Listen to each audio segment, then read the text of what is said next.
nós estamos entrando hoje numa série nova de mensagens sobre fim dos tempos. Nós vamos passar 5 semanas falando sobre esse tema. É um tema que gera bastante curiosidade, é um tema que gera bastante dúvidas, não é verdade?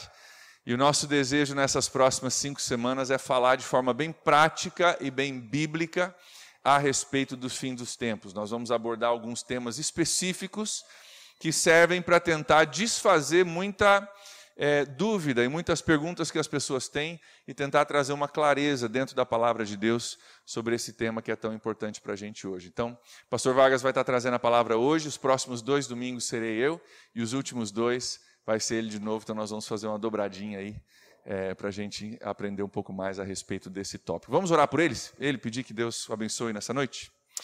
Pai, nós te agradecemos pela tua palavra, te agradecemos porque ela é lâmpada para os nossos pés e luz para o nosso caminho. Nós oramos hoje, Deus, que isso venha realmente ser verdade através dessa série que nós vamos entrar. Oramos, ó Deus, que o Senhor venha iluminar o nosso entendimento, o nosso caminho, ó Deus, aquilo que a tua palavra diz, que venha iluminar o nosso entendimento sobre esse tema tão importante, esse tema que está por toda a Bíblia. Deus, que venha iluminar o nosso entendimento e nos ajudar a achar o nosso lugar, a entender a nossa função, qual deve ser a nossa atitude em meio às coisas que nós vamos ouvir. Abençoa o teu filho nessa noite, dá clareza, Deus. Nós oramos em nome de Jesus. Amém. Amém. Graça e paz, irmãos. Deus abençoe ricamente a sua vida. Eu me propus a falar sobre esse assunto com temor e tremor. Temor porque há tantas coisas por aí que não são verdadeiras rolando na cabeça do povo. E eu acho que cabe à igreja orientar as pessoas sobre as verdades, sobre esse assunto tão importante que são os últimos dias. A internet é um instrumento poderoso, mas que não tem filtro. Qualquer pessoa coloca o que quiser lá, e as pessoas que também não têm filtro da palavra de Deus, pegam aquilo e colocam como se fosse a verdade da Bíblia, a verdade de Deus. Eu acho que a nossa função nessa série é trazer à luz a clareza da palavra de Deus, o ensinamento que Deus tem para a nossa vida. Então, com santo temor e tremor, nós estamos começando essa série. Queria, de início, ler um texto muito conhecido da Bíblia, que a maioria de nós citamos com muita facilidade, o Evangelho de João, capítulo 14, versículo 1 até 3, onde Jesus está falando com os seus discípulos e ele diz exatamente o seguinte: Não se perturbe o coração de vocês. Creiam em Deus e creiam também em mim. 2. Na casa de meu pai há muitos aposentos. Se não fosse assim, eu lhes teria dito: vou preparar-lhes lugar. Próximo, 43. E se eu for e lhes preparar lugar, voltarei e os levarei para mim, para que vocês estejam onde eu estiver. Eu voltarei e os levarei para mim. É isso que nós estamos querendo discutir nessa noite. O Senhor Jesus vai voltar para cumprir essa promessa que Ele fez a todos nós. Agora, qualquer pessoa, queridos, que se propõe a falar sobre isso e sobre o final dos tempos, precisa ter 3 coisas em mente. Primeira coisa, está em Mateus capítulo 24, versículo 36, que diz o seguinte: aquele dia e aquela hora ninguém sabe. Muito cuidado quando alguém tem uma revelação especial, ele sabe exatamente, ele é a única pessoa que sabe o dia que Jesus vai voltar. O próprio Jesus está dizendo, ninguém sabe. Então, fechamos nisso. Outro texto, em 1 Tessalonicenses, capítulo 5, versículo 4, ele diz o seguinte: mas vocês, irmãos, não estão em trevas, para que esse dia os surpreenda como ladrão. O que ele está dizendo é o seguinte: ninguém sabe o dia, Mas isso não justifica você ficar alienado sem estar preparado. Ele está dizendo, vocês, por não saber o dia, vocês não vão ficar desatentos, vocês vão ficar atentos para que a vinda do Senhor não os pegue como ladrão, não pegue de surpresa vocês. Então, a ideia é de estarmos preparados a todo tempo. E no Mateus capítulo 16, versículo 3, Jesus falando, ele faz uma certa colocação meio irônica. Ele diz para os discípulos, poxa, vocês olham para o céu e sabem interpretar o que está lá no céu. Vocês sabem se vai chover ou se não vai chover, mas vocês, olhem o que ele diz aqui. De manhã, hoje haverá tempestade, porque o céu está vermelho e nublado. Vocês sabem interpretar o aspecto do céu, mas não sabem interpretar o sinal dos tempos. O que é isso? Vocês são conhecedores de meteorologia e não sabem nada de Bíblia? É isso que Jesus está dizendo. A ideia é da gente estar pronto, preparado a aprender isso. Então, queridos, Jesus virá. O assunto aqui está encerrado, nós temos certeza que ele virá. Agora, ele virá como um ladrão.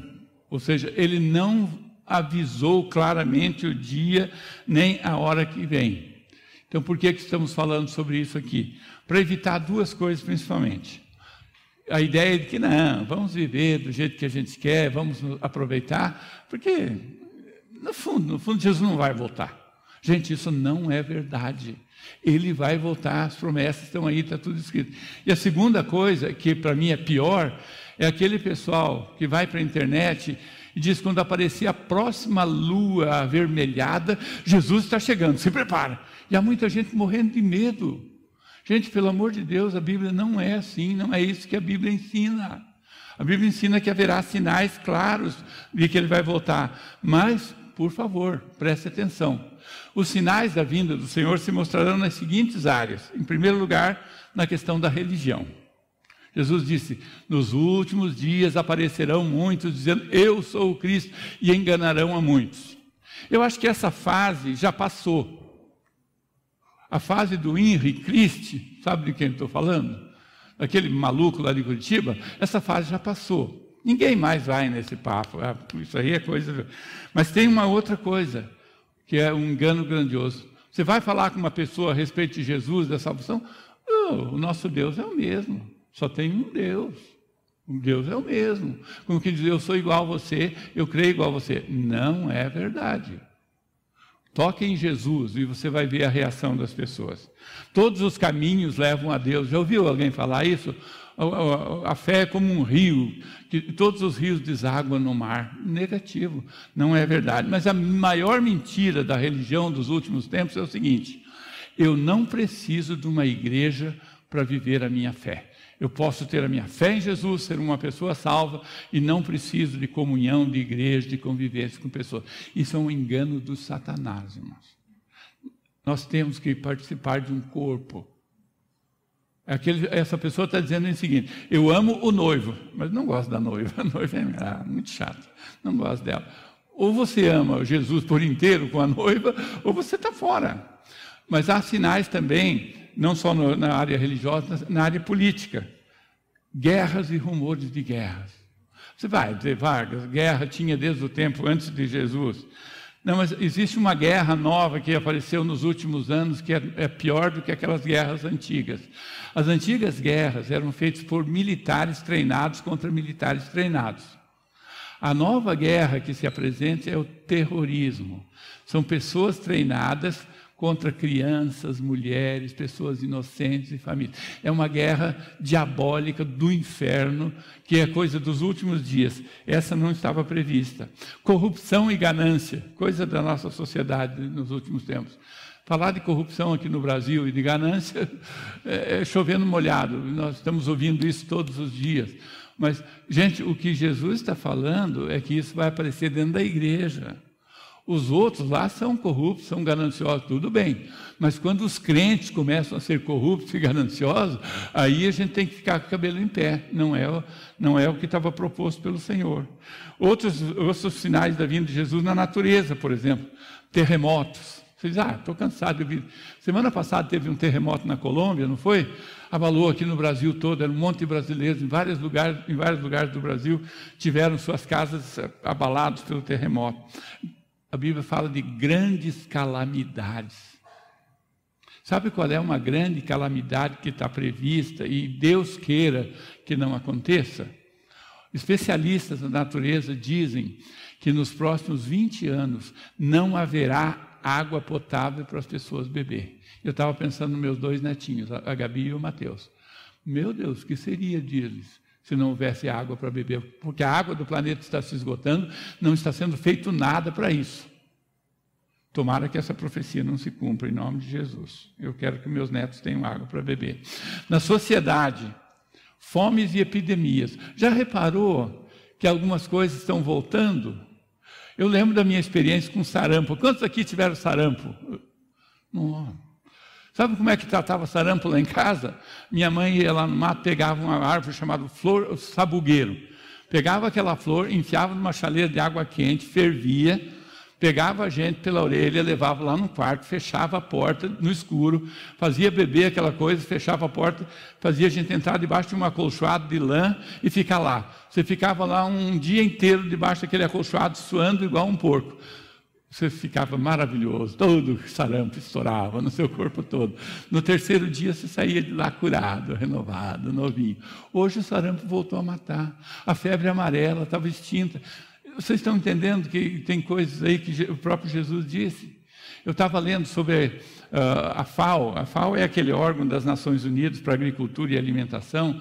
Eles dizem que mais de 1 bilhão e 200 milhões de pessoas estão passando fome no mundo, ou seja, estão tecnicamente desnutridas, não comem o suficiente. Mas eles também afirmam que milhões e milhares de toneladas de grãos que são colhidos das lavouras são jogados no mar para que o preço do produto não caia e os produtores tenham prejuízo. É uma coisa diabólica do inferno, sinal da volta de Jesus. E a crise da fé, então? Gente, o próprio Jesus disse em Mateus 18:8, quando o Filho do Homem vier, será que ele vai encontrar fé na terra? Gente, a crise da fé é um negócio terrível. Estima-se que o mesmo número de pessoas que congregam nas igrejas no mundo inteiro, esse mesmo número já esteve na igreja e está fora da igreja hoje. São os chamados desviados. Isso é uma crise sem precedentes na história do cristianismo. E também a maldade do coração do homem. 1 Timóteo 3 fala assim, nos últimos dias sobrevirão tempos difíceis, os homens serão avarentos, egoístas, jactanciosos, arrogantes, desobedientes aos pais, ingratos e irreverentes, mais amigos dos prazeres do que amigos de Deus. Agora, ele não está falando disso para a sociedade lá fora, irmãos, ele está falando disso de pessoas dentro da igreja. Da sociedade lá fora, isso é natural, é normal. Mas quando os crentes começam a ser assim, aí nós temos um problema grave pela frente. Aí a gente tem que ficar atento, porque alguma coisa está começando a sair dos trilhos. Então, meus amados, crise da fé, maldade do coração. E talvez uma última e mais assustadora coisa, o aumento desesperador da ciência. Daniel disse, nos últimos dias a ciência se multiplicará. Você sabia que as 20 profissões que mais pagam no mundo hoje não existiam há 20 anos atrás? Eu estava pensando no meu filho aqui, se ele chegasse, é meio esquisito isso, chegasse há 20 anos atrás e falasse para a mãe dele, mãe, eu vou ser youtuber. A mãe dele dizia, e eu quebro todos os dentes da sua boca. Ela não tinha a menor ideia do que é. Se a minha filha chegasse, mãe, eu vou ser blogueira. Na nossa casa, todo mundo é gente honesta, ninguém faz essas coisas. Fora de casa, não quero você aqui. Ninguém sabia o que é. Mas essas são profissões que hoje dão um dinheiro enorme para as pessoas são milionárias com essas novas profissões. Eu lembro... O Miguel não está aqui, né? Eu fiz tanta coisa, o Miguel disse, poxa, você tem 100 anos, já fez tanta coisa. Umas profissões que tinha antigamente era muito engraçado. Ferreiro. Aqui em Joinville não tem ferreiro, aqui em São Francisco. Eu e meus sobrinhos, tínhamos mais ou menos 8 para 9 anos, naquele tempo crianças trabalhavam, nós fazíamos carvão para vender para o ferreiro. A gente ia no mato, abria um buraco, enchia de lenha, metia fogo, quando estava em brasa, colocava uns ramos e uma coisa em cima, jogava terra, abafava e fazia carvão para vender. Não existe mais ferreiro. Meu pai vestia sempre ternos sobre medida, ele falava, meu filho, um dia você poderia ser alfaiate, é uma profissão maravilhosa. Não tem mais alfaiate. Se procurar um alfaiate, vai dar uma mão de obra terrível para achar. Porque você compra tudo pronto no mercado. Afiador. As senhoras que trabalham com coisa de cutícula, então, os chineses estão ficando milionários vendendo alicate de cutícula porque ninguém sabe afiar aquele negócio. Não existe mais afiador. Aqui em Joinville, se o seu sapato, aqui em São Francisco, se o seu sapato estragar, não tem sapateiro para consertar. Mas a ciência se multiplicou. No meu tempo era muito interessante. Todos nós tínhamos que fazer uma coisa que era fundamental. Você tinha que ser datilógrafo. O cara perguntava qual é a sua profissão, você estufava o peito e falava, eu sou datilógrafo. Oh, esse cara é acima da média. Pergunta hoje, para que serve uma coisa? Gente, a evolução de todas as coisas causou tudo isso no nosso mundo que nós vivemos. Mas um último sinal que eu gostaria de pensar aqui, o Evangelho sendo pregado a todas as nações. Há um engano que passa pela cabeça das pessoas, não, Cristo vai voltar porque o Evangelho não foi pregado para todo mundo. Jesus não falou todas as pessoas, vírgula, falou todas as nações. Há um mês atrás nós tivemos uma experiência, um dos países mais fechados do mundo, tem o testemunho do Evangelho, aquela senhora que estava aqui falou sobre isso. Então o Evangelho está sendo pregado. O dia da vinda de Jesus está mais próximo do que eu e você podemos imaginar, porque os sinais, eles estão todos cumpridos, estão acontecendo.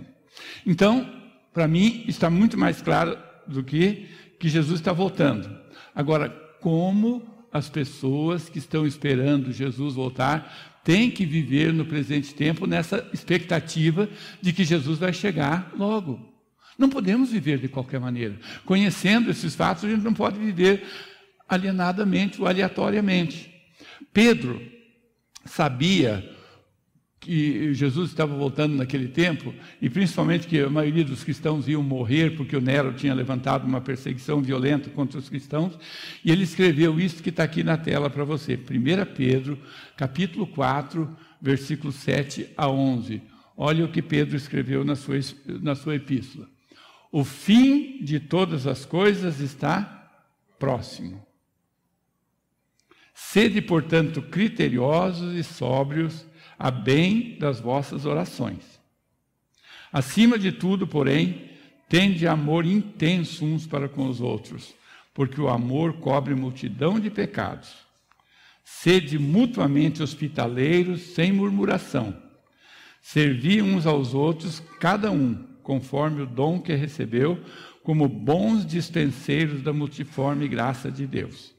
Se alguém fale de acordo com os oráculos de Deus. Se alguém serve, faça na força que Deus supre, para que em todas as coisas seja Deus glorificado por meio de Jesus Cristo, a quem pertence a glória e o domínio pelos séculos dos séculos. Amém. O que Pedro está dizendo? Está dizendo como é que os discípulos do Senhor, os seguidores de Jesus, devem viver entre o já e o ainda não. Jesus ainda não veio, então como é que eu tenho que viver? Como cristãos, como é que nós devemos viver os fins dos tempos? Pedro passa a exortá-los a viver a sua vida de uma forma a pensar numa possível vinda iminente do Senhor. Para isso, ele fala, o fim está próximo. Agora você pode dizer, eu acho que Jesus vai demorar, vai tardar. Mas tem duas possibilidades para nós.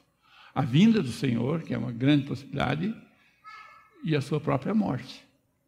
Ninguém aqui, por mais saúde que tenha, por mais saudável que esteja, por mais jovem que seja, pode garantir que vai viver mais tempo. Então, a gente tem que viver nessa expectativa.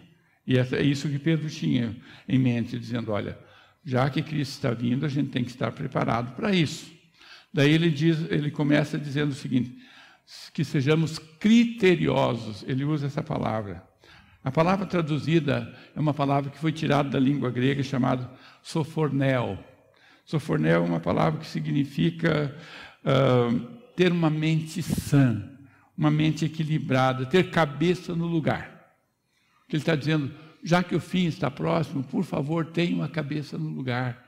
Saibam pesar as coisas, saibam decidir as coisas. Tenham critério, ou seja, tenha a cabeça no lugar dentro do seu próprio lar. Aprenda a cumprir as promessas que você fez para sua esposa e que você, esposa, fez para o seu marido. Ter a cabeça no lugar é cumprir a promessa que você fez para os seus filhos e que seus filhos têm feito para vocês. Cumprir as promessas que a gente fez para os nossos cônjuges e filhos é uma regra que a gente deve seguir. Nós criamos regras dentro da nossa casa, para o nosso viver, para a nossa vida.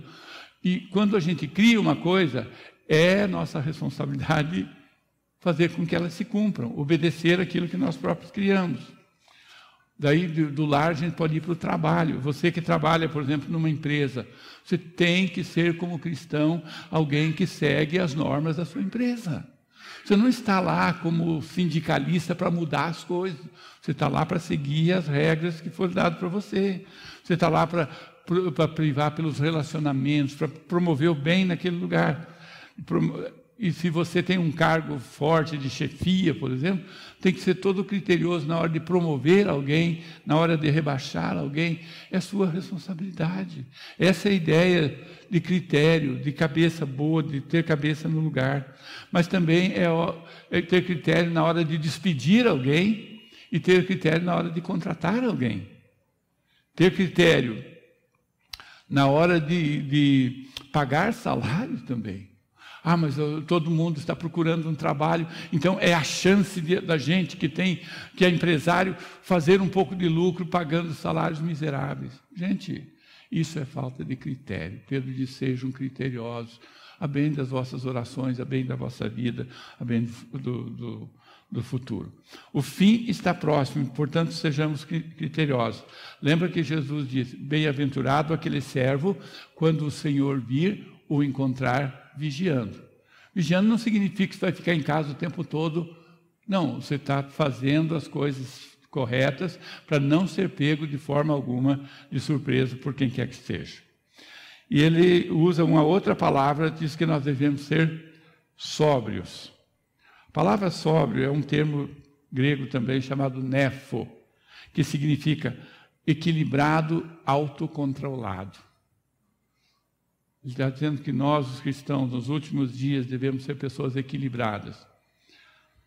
Não comamos, não bebamos e nem durmamos demais. É isso. Não coma, não beba e não durma demais. Não seja preguiçoso, mas também não trabalhe demais. Tem gente que trabalha demais, não tem tempo para Deus, está tão cansado que não pode chegar num culto que cai em sono profundo imediatamente. Porque não tem equilíbrio, é isso que está dizendo, tudo com moderação, com equilíbrio, todas as coisas. Gente, o que Pedro está ensinando aqui é como é que a gente deve viver.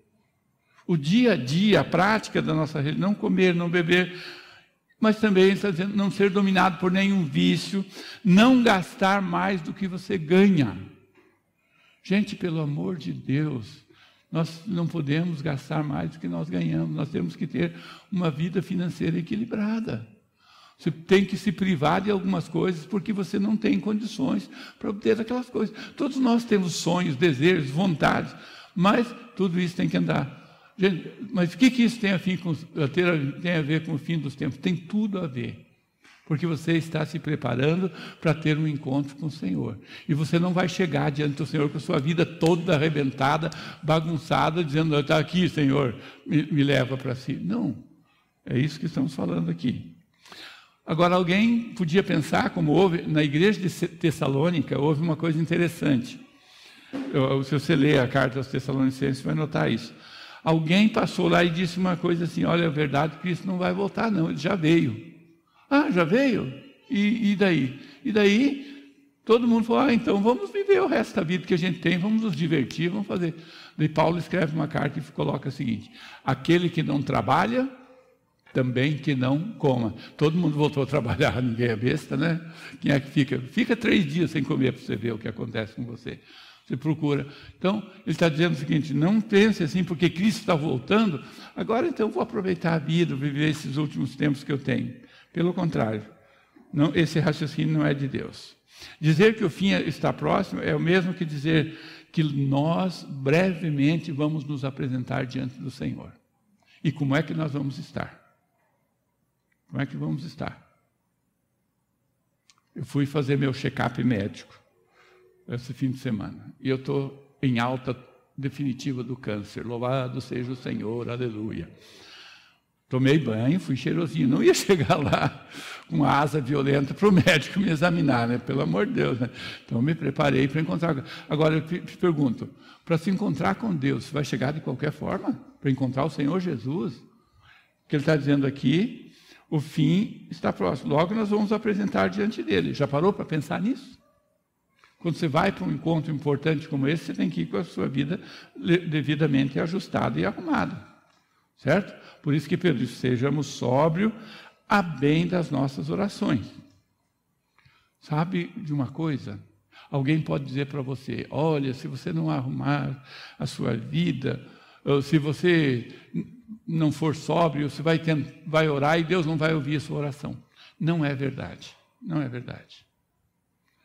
Eu nunca vi uma pessoa toda desorganizada, toda arrebentada, conseguir orar.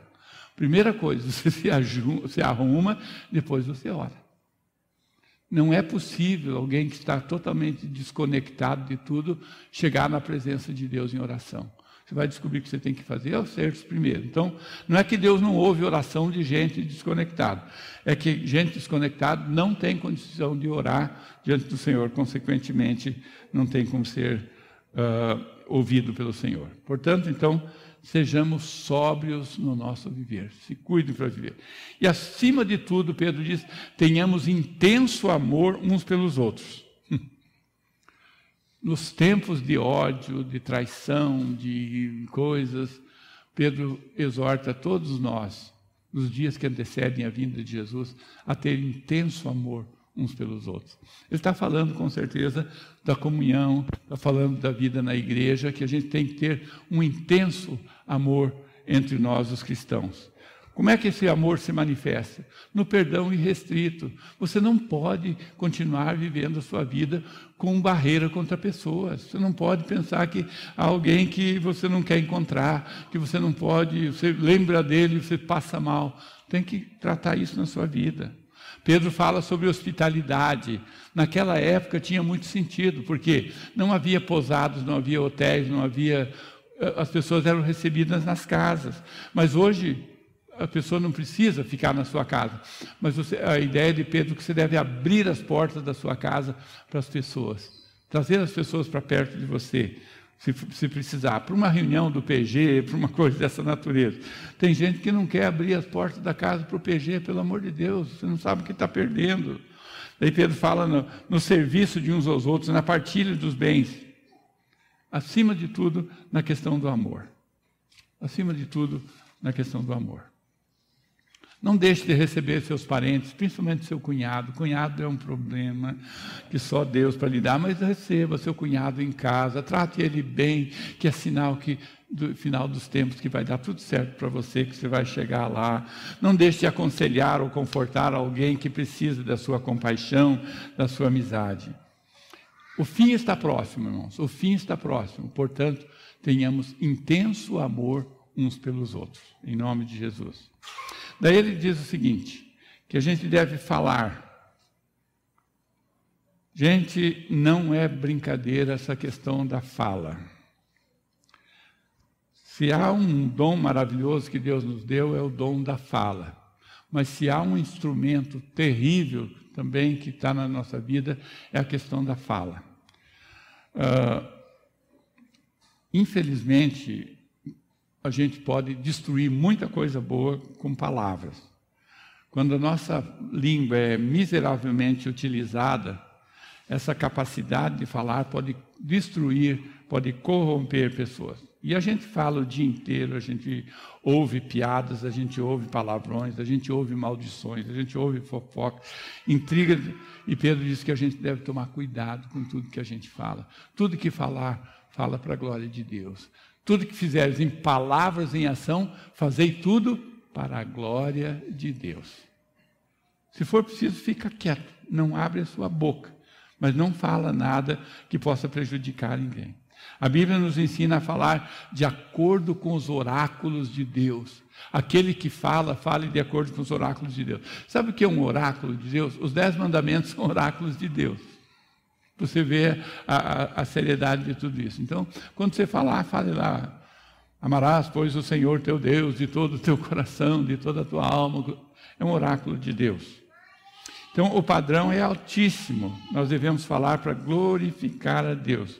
Então, precisamos tomar cuidado com aquilo que a gente fala, porque a gente pode destruir muitas coisas.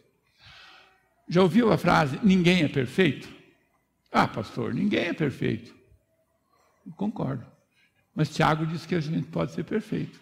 Tiago 3, 2, ele diz o seguinte, se alguém não tropeça em palavras, é perfeito varão e é capaz de controlar. Então, existe uma receita para a perfeição. O cuidado com aquilo que nós falamos, o cuidado com aquilo que nós dizemos, cuidado com aquilo que sai da nossa boca. O apóstolo Pedro comenta, sirva na força que Deus supre. Se você se dispuser nesses últimos tempos a viver para a glória de Deus, servindo as pessoas, Deus vai te dar força sobrenatural que você nunca imaginou que teria. Deus supre, Deus dá. Deus capacita, Deus te dá graça, mas ajude pessoas naquilo que estiver disponível para você. Alivie o cansado, estenda a mão ao desesperado, varra a casa do doente que está acamado. Gente, a gente tem que tomar cuidado com os nossos vizinhos, nós precisamos observar o que estão passando. Talvez você tenha que ir lá fazer alguma coisa, um dia promover uma limpeza na casa dele ou dela, levá-lo para o hospital, você que tem carro, ele está precisando de ajuda. Não espere que os bombeiros venham buscá-lo, coloque a sua vida à disposição. Vamos viver os últimos dias na expectativa de que o Senhor vai voltar, gente. E a gente pode fazer muito mais do que temos feito. Quando alguém é beneficiado pelo nosso serviço, ele diz, graças a Deus por você existir. Quem é que recebe a honra e a glória? Não é você. Graças a Deus pela sua vida, porque você resolveu um problema sério para mim. Esses dias eu fui ali comprar umas frutas na frutaria e minha bateria arriou. Eu estava lá, meu Deus, e agora? Como é que eu vou sair daqui? Daí uma pessoa falou, o que foi com você, rapaz? Falei, minha bateria arriou, estou aqui, não consigo sair. Ele falou, eu tenho uma chupeta lá, colocou, tchum, funcionou. Eu falei, graças a Deus pela sua vida, cara, porque você quebrou um galho enorme para mim. Ele falou, amém, louvado seja Deus. Então, qualquer coisa que alguém faz por você, acaba redundando em glória para Deus, para o Senhor, que é merecedor de toda a glória. Então, meus amados, nesse momento que nós estamos vivendo, nesse momento entre a vinda do Senhor, nossa reunião com Ele, a exortação bíblica para nós que nós devemos estar vigilantes, servindo uns aos outros, perseverando, nos enchendo cada vez mais da palavra de Deus, glorificando a Deus com a nossa vida, com o nosso trabalho, com tudo aquilo que Deus coloca nas nossas mãos. Guardando o nosso coração nesse fim dos tempos. Os fins dos tempos prometem ser difíceis e terríveis, por isso a gente deve guardar o nosso coração. Veja como você interpreta esses avanços do nosso tempo aqui. Analise. Você é uma pessoa que cuida dos outros, se preocupa com os outros, trabalha pelos outros, faz alguma coisa, aproveite isso. Cuide que você não durma o sono que abateu tantas pessoas que estão fora da comunhão da igreja até hoje. Que não falte compaixão na sua alma, pelo contrário, que você possa viver uma vida na graça de Deus, abençoando, edificando a vida dos outros. E não crie na sua mente um Deus que não cumpre promessa. Deus, todas as promessas que foram feitas estão se cumprindo e vão se cumprir. E o Senhor vai voltar e vai nos tirar desse mundo e vai levar para Ele. Não tenha dúvida disso, mas hoje, mais amanhã, vamos ouvir Mas isso é assunto dele, né? Não é o assunto que eu vou falar. Mas que ele vem, irmão. Se preparem que vem. Eu estou orando para que a maioria das pessoas ao meu redor conheçam o Senhor, para que eles possam ir comigo. Eu não tenho nenhum privilégio de ir sozinho. Eu quero levar a maioria comigo, em nome de Jesus. E eu quero que você faça isso também. Na simplicidade dessas palavras, eu queria fazer uma pergunta para você hoje. Você tem andado nessa consciência de que o Senhor está chegando? Que o dia da vinda do Senhor está perto? Ou você acha que não, exagero de pastor, coisa que... Eu te desafio, em nome de Jesus, a ficar mais atento para esses dias, porque breve a trombeta pode tocar e você ser convocado, chamado para o encontro do Senhor. E é muito importante que você esteja preparado. Jesus usou umas parábolas muito interessantes para falar sobre isso. Uma delas é aquela parábola das 10 virgens. 10 moças virgens tinham um encontro marcado com o noivo, apanharam suas lâmpadas e foram para lá. Estavam esperando, a noite caiu e o noivo atrasou e de repente elas caíram no sono. Então se ouviu uma voz: eis o noivo chegando, apanhem suas lâmpadas. Tinha 5 delas que eram prudentes. Essas 5, além do óleo que levaram óleo extra, colocaram na lâmpada, acenderam as lâmpadas e estavam prontas. As imprudentes não levaram. E então, quando gritaram, o noivo chegou, elas falaram com as outras: empresta o seu óleo para nós. Eu falei: não, para que não falte para nós. E elas foram para o encontro do noivo, foram para as bodas, e as 5 imprudentes ficaram para trás. A ideia é: tem sempre coisas guardadas na nossa vida, estar sempre preparado para aquele momento. Sempre mantenha um estoque de Deus na sua vida para aquele momento do encontro com o Senhor.